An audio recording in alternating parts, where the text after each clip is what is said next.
Madame, Monsieur, vous êtes sur Gabon 24. Merci de nous recevoir chez vous pour votre débat du 12-15.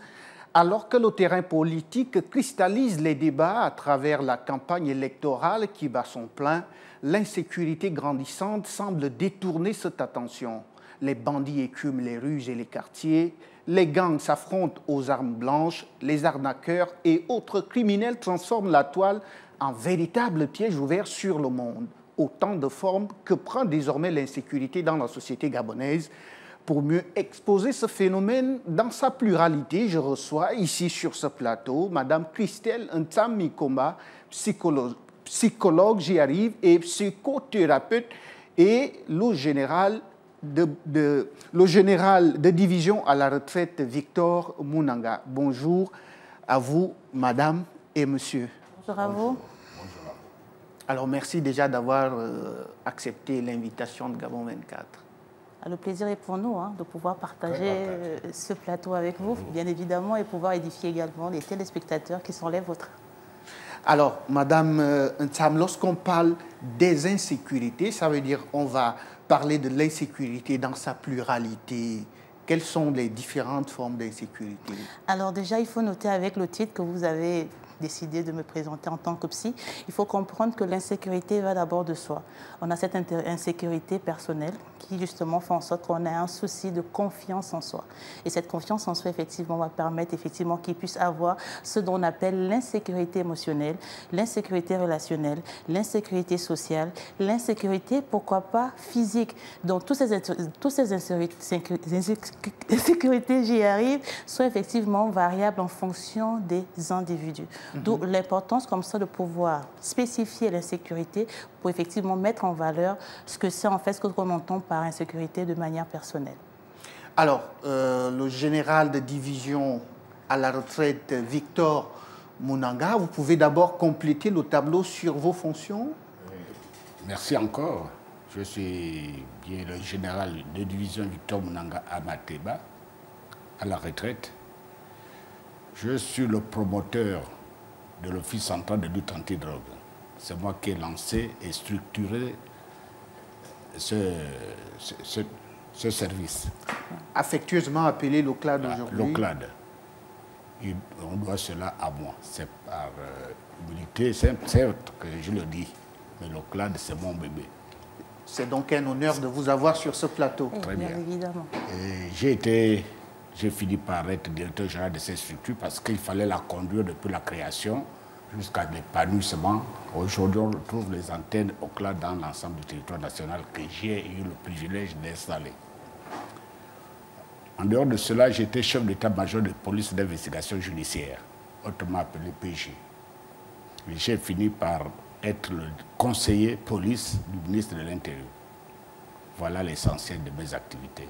Alors, merci. Un tableau bien peint qui nous amène à vous demander justement qu'on a eu hier les Koulmondjers, les Loubards. Aujourd'hui, ce sont les Bangando. Pourquoi le terrain gabonais semble-t-il assez fertile pour les bandits aujourd'hui? Je ne dirais pas qu'il est aussi plus fertile qu'ailleurs, mais le développement de la société amène tous les travers. Il faut reconnaître qu'au fur et à mesure que notre société se développe, il y a les besoins qui naissent. Le banditisme, à l'origine, c'est depuis le bas âge. Donc, l'éducation, la mauvaise compagnie, l'oisiveté. Je ne veux pas d'oisiveté parce que toute personne doit vivre, doit se nourrir, doit se vêtir et doit remplir les activités morphologiques comme tout être vivant. C'est ce qui fait qu'il y ait des agressions, qu'il y ait de banditisme à travers le monde. À titre d'exemple, quand je dis partout dans le monde, aujourd'hui, si vous me posez la question quel est le degré de criminalité au Gabon, je dirais peut-être 0. Voyons les États-Unis, première puissance de sécurité au monde. Sécurité parce que je connais la sécurité des États-Unis pour avoir effectué plusieurs missions là-bas. Mais c'est le pays le plus atteints par la sécurité, par l'insécurité. Donc, ce n'est pas une situation qui nous ferait perdre l'idée de nous maintenir en équilibre en fonction des réalités de notre pays. Il n'y a vraiment pas trop de bandits à Libreville, par exemple. Bien. Alors, Madame Ntsam, on vient d'écouter le général de division à la retraite qui nous révèle que comparativement aux États-Unis, il dirait qu'il n'y a pas d'insécurité au Gabon. Seulement que je disais tout à l'heure qu'on a connu les Coolmongers hier, les Loubards, aujourd'hui ce sont les Bangando, ça c'est une forme d'insécurité. Seulement qu'aujourd'hui, on a également ceux qui sont tapis dans l'ombre de la toile, mais qui peuvent vous vider votre compte en banque, pourquoi pas votre compte RTL ou Move Money sans vouloir en faire la publicité. Alors déjà, il faut noter quelque chose de fondamental. Il a relevé un fait dans l'éducation. Quand on parle d'insécurité, je le disais en amont, c'est que l'insécurité d'abord provient d'abord à la base à l'individu. Parce que qui peut ressentir l'insécurité à la base? C'est d'abord le moi et ensuite l'alter ego. Dans cette éducation, en fait, en fonction de l'environnement, on va permettre à l'individu de pouvoir avoir ce qu'on appelle justement cette capacité de pouvoir s'affirmer face à la société qui a des exigences également et qui demande aussi de pouvoir en donner davantage. Donc, ce qui fait, dans ce développement, comme il pouvait le dire, ce développement va engendrer quoi? Va engendrer des besoins. Et ces besoins vont permettre effectivement déjà que la densité en termes de noms, comme vous l'avez si bien dit, a un temps spécifique. On donne ce nom, ainsi de suite, parce qu'il y a justement cette montée. Mais pour pouvoir effectivement permettre à ce que cette insécurité ne puisse pas d'aller, il faut notamment notifier l'aspect de pouvoir comprendre que les individus qui, le plus souvent, comme on dit, il y a la consommation, parce qu'on va en venir là-dessus, dans cette insécurité de personnalité, la consommation. Et cette consommation est parfois thérapeutique. Thérapeutique, pourquoi? Parce qu'en fait, c'est un individu qui va pouvoir naître dans un environnement qui ne transmet pas les valeurs qu'il faut. Parce que l'individu a le résultat de ce qu'il est. Donc, quand il n'est pas grandi dans une famille cadre, notamment, où un père ou une mère présente, parce que aussi, en réalité, il y a des enfants qui sont chez un père, chez une mère, mais qui ne sont réellement pas présents. Et quand le réservoir affectif n'est pas plein, cet enfant sera un enfant vulnérable au sein de la société et qui va effectivement imiter ce dont la société ne s'y est pas. Ou encore, effectivement, celui-là qui va pouvoir le faire parce qu'il va pouvoir imiter un autre. Parce qu'en réalité, on manque de figures d'identification. Ce qui fait ces figures d'identification, aujourd'hui, si vous remarquez même la cadence ou encore la démarche des jeunes aujourd'hui, chaque jeune veut ressembler à un Bangando parce que c'est justement cet aspect qui est valorisé. Donc, on va imiter. Une fois qu'on va se retrouver dans la source émotionnelle néfaste, parce qu'il faut comprendre un individu, un moment c'est jaune, un moment c'est blanc, pour dire qu'il y a des moments où on est content d'être là sur la terre, des moments où on n'est pas content. Et quand ce phénomène arrive, qu'on n'est pas content, on va s'identifier effectivement à ce côté néfaste et c'est ce qui va entraîner en fait les dérives de la société. Donc c'est important, avant de pouvoir comprendre le phénomène de manière vaste, il faut pouvoir justement l'identifier de manière personnelle. C'est cette manière personnelle qui va permettre effectivement de pouvoir éradiquer, pourquoi pas diminuer le phénomène qui est l'insécurité. Général Mounanga, oui, vous voulez rebondir directement? Non, j'attends vos questions, mais il faut partir du principe que ce que vous pouvez attendre de moi, c'est dans le cadre répressif. Oui, dans le cadre répressif, mais vous pouvez également nous aider quand on veut essayer de comprendre l'évolution justement de ce phénomène d'insécurité. Vous avez été à l'OCLAD, vous avez été à la police judiciaire. Si vous pouviez établir une petite comparaison entre les années 90 et aujourd'hui, si on met de côté les États-Unis, on reste dans le cadre strictement gabonais. Est-ce que les méthodes, est-ce que les chiffres ont évolué? Bon, je n'ai pas les statistiques en tête puisque je ne les fréquente plus. Je n'ai pas de lecture là-dedans, mais j'ai le même regard que tous les citoyens. Pour avoir été dans l'œuvre, dans l'action, dans le champ d'action, je crois qu'aujourd'hui, la situation est légèrement déjà circonscrite. Il n'y a pas, à mon époque, les gens aiment tout parler d'eux, à mon époque, il y avait ce qu'on appelle les agressions nocturnes, les braquages à main armée, les coupeurs de route. On n'entend plus trop parler. Je crois que, bon, plus on évolue, les techniques évoluent et ça dissuade. Exact. Et c'est pour cela que moi, je peux affirmer aujourd'hui que ce que nous avons vécu à notre époque, c'était plus éclatant que la criminalité d'actuelle. Donc, si on pouvait parler de cartographie, on va se rendre compte que les grandes villes avec une concentration de population sont également les milieux où l'insécurité sévit de plus en plus. Naturellement, oui. Au niveau national, vous comparez la prison centrale de Libreville avec celle de Mouila, Makoko, même de Port-Gentil, il n'y a pas de distinction. À Libreville, on compte des milliers de détenus, qu'à Mouila ou Port-Gentil, on parlerait de centaines de détenus. Alors, Madame Ntsam, est-ce que justement la criminalité, les méthodes qui évoluent avec le temps font en sorte que les gens, les jeunes soient également malheureusement pris dans le tourbillon de l'insécurité un peu plus tôt?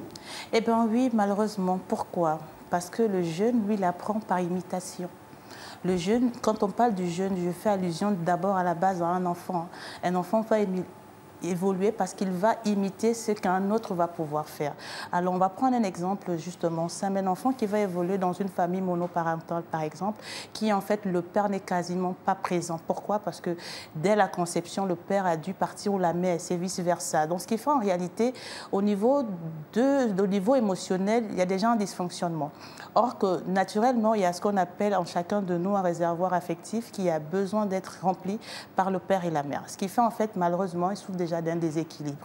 Et souvent, dans ce genre de cas, le parent aussi est absent, le parent présent, pardon, à ce manque parce que le parent qui n'est pas là, il va pouvoir effectivement remplir ces deux fonctions. Comme on dit, c'est une généralité, ça c'est une généralité, mais il y a des exceptions. Cette personne, ce parent restant va pouvoir remplir cette formalité. Parfois pas parce qu'en fait la rupture avec l'autre a créé un dysfonctionnement. Ce qui fait en réalité qu'il ne peut pas, il n'est pas apte de pouvoir transférer à l'enfant ce qu'il faut. Justement dans cette société, l'enfant en évoluant va se retrouver déjà à l'école, c'est le milieu par excellence de la socialisation. Et ce milieu, cet enfant, on va par exemple, il va subir le harcèlement, par exemple. Cet harcèlement, pour lui, fera en sorte qu'il ne développe pas réellement les bons mécanismes de défense. Si ce harcèlement vient détruire en fait sa confiance en soi, ça fera en sorte qu'il aura du mal à pouvoir avoir ce qu'on appelle la confiance en soi, ou encore l'estime de soi. Et cette estime de soi qui ne sera réellement pas construite fera en sorte qu'il va pouvoir s'identifier. Pourquoi? Parce que dans le milieu qui est écologique, qui est sa mère, peut-être la mère lui donnera toujours, encore le père qui est présent, lui donnera toujours des formes, tu peux le faire, ou encore, il va gronder face à une situation qui sera néfaste. Or, qu'une fois qu'il va s'identifier chez des pères qui le ressemblent de son âge, à ce niveau, ces pères ne vont pas pouvoir l'impacter, genre, si tu as mal fait. Au contraire, ils vont pouvoir toujours l'emmener à pouvoir faire la chose qui n'est pas bonne et finalement, il finit par bien se sentir dans cet environnement qui est néfaste pour lui et malheureusement, le parent tout seul va pouvoir perdre l'impact sur ses parents, d'où en fait l'enfant aura le choix de pouvoir toujours être en compagnie de ses pères, notamment ceux-là qui ont le même âge ou encore qui fréquentent des endroits qui sont néfastes, que le parent qui a tout donné, parce que comme je dis souvent, dans tout, il y a plusieurs choses que l'on donne et qui malheureusement ne remplissent pas la fonction psychique de l'enfant. Alors, général, sauf votre droit de réserve, hein, vous disiez tout à l'heure que comparativement à l'époque d'hier, aujourd'hui, certaines formes de criminalité auraient disparu. Est-ce que c'est parce que la police, sinon toutes les autorités, sinon parce que l'insécurité, la gestion de ce phénomène fait intervenir plusieurs spécialités, plusieurs intelligences. Est-ce que les méthodes de la police d'hier ont fait en sorte que, justement, on parvienne à ce que certaines formes de criminalité disparaissent, même si les Gabonais qui nous regardent, ceux d'aujourd'hui, auraient quand même du mal à le comprendre, parce que quand eux, ils regardent ce qui se fait aujourd'hui, ils ont l'impression que c'est au plus haut niveau par rapport à ce qui se faisait hier. Il faut reconnaître que les choses évoluent. évolue vraiment positivement. Les effectifs, le matériel, ça dissuade. Aujourd'hui, il y a des patrouilles qui se font de jour et de nuit. Pas peut-être visibles, mais moi, je les croise. Ce qui ferait que ça diminue considérablement le banditisme. Si vous vous promenez seul, après minuit, il y a très peu de personnes qui vous agresseraient pour rien. S'il y a des agressions, c'est peut-être des cas isolés, des bandits qui sont à la recherche de petits bricoles, soit un peu d'argent pour aller s'enivrer dans un bar. Mais le vrai banditisme organisé, aujourd'hui, il faut reconnaître que c'est timide, c'est très timide. Et ce qui explique aujourd'hui qu'ils sont obligés de se réinventer, où on les trouve sur des motocyclettes en train d'opérer, si on peut dire ça ici. Que ce soit les moyens techniques qu'ils utilisent aujourd'hui pour commettre leur forfait, je vous dis que par l'autre côté aussi, il y a la réciprocité. Parce que j'admire le comportement des agents d'aujourd'hui, que ce soit les militaires, que ce soit les policiers ou les gendarmes, qui sont au feu de l'action, ils le font légèrement un peu mieux qu'à notre époque. Parce qu'aujourd'hui, rien que la situation des effectifs sur le terrain, c'est vraiment agréable, c'est bien à voir. Ils sont dans tous les carrefours, par exemple les policiers et les gendarmes. Ceux qui travaillent en civil, que malheureusement les populations n'arrivent pas à appréhender, ils sont partout, dans les endroits d'ambiance, dans les endroits qui sont bruyants, comme dans les boîtes de nuit, dans les grands autres sites d'action, on les voit. Mais il faut les connaître. Moi, j'ai travaillé avec eux, je connais leur accoutrement, je connais leur regard, je connais tout ce qu'il faut. Je sais qu'il y a la présence physique. Certainement qu'on aura encore besoin de vous lorsqu'on va aborder la question sur les profils des criminels, en fait. Bien sûr, ça encore, nous n'allons pas leur donner les moyens pour qu'ils soient plus armés que nous, plus éveillés que nous. Mais nous les distinguons facilement. Par exemple, les trafiquants de drogue, ils bougent beaucoup. Hein. Les braqueurs sont vifs sur le champ d'action. Et les techniciens formés de la police, que ce soit la police des stupéfiants, la police du grand banditisme comme la PJ, la DGR, et ils savent comment se mettre aussi devant ces types de criminalité. Alors, Madame Ntsam, aujourd'hui, on craint pour sa peau, on craint pour son compte en banque, on craint même pour son compte Facebook, WhatsApp. Mais est-ce là les seuls endroits où la crainte peut être perceptible au regard justement des proportions que prend l'escroquerie sentimentale aujourd'hui? Est-ce que les cœurs sont en sécurité? Alors, on l'a si bien dit à la base, hein, l'insécurité à la base provient de soi.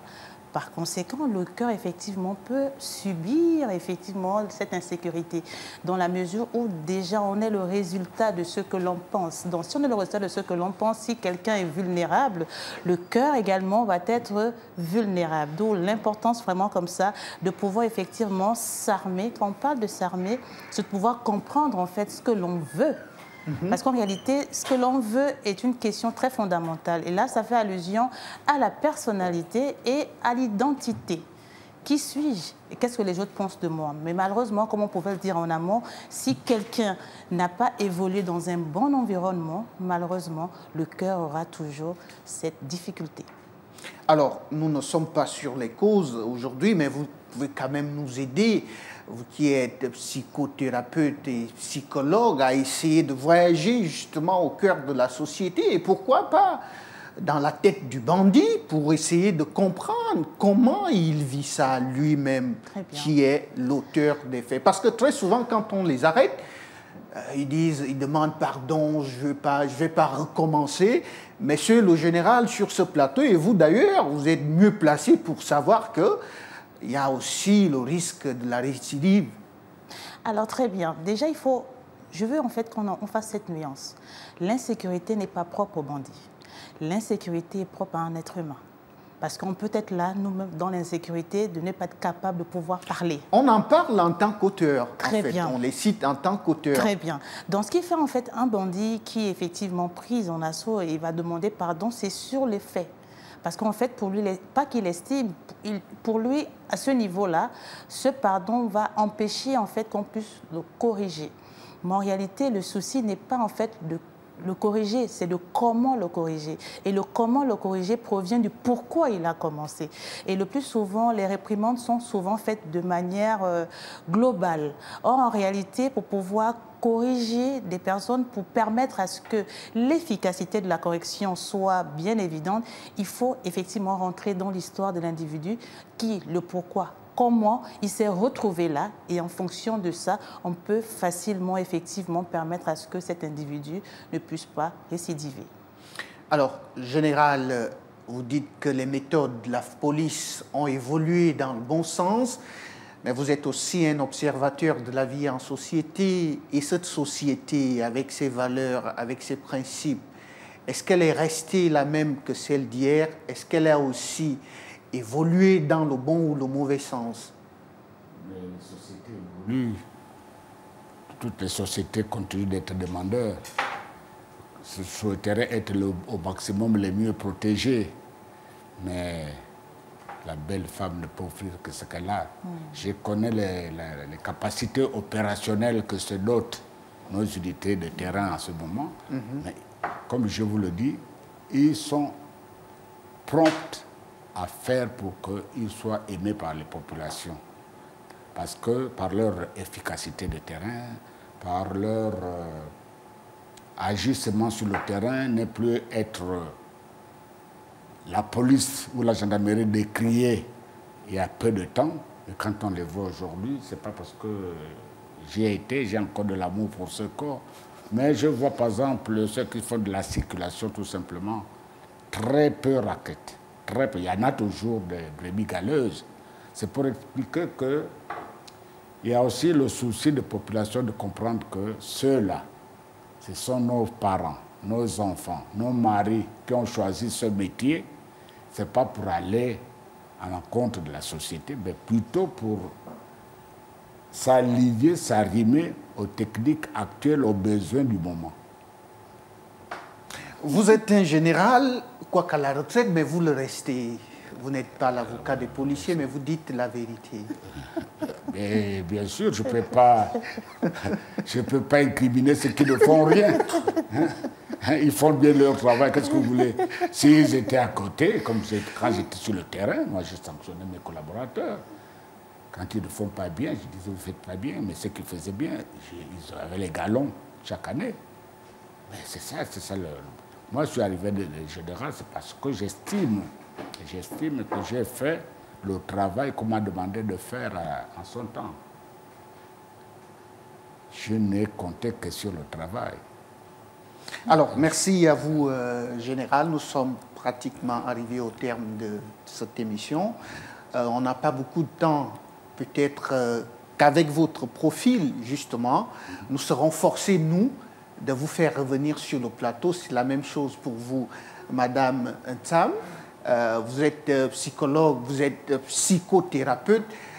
Ces deux expertises font en sorte que nous revenions vers vous et ce n'est pas encore la fin pour vous. Dernière question ou dernière intervention pour vous. Vous êtes psychologue, vous n'êtes pas sociologue, mais vous pouvez quand même nous aider à comprendre justement la société.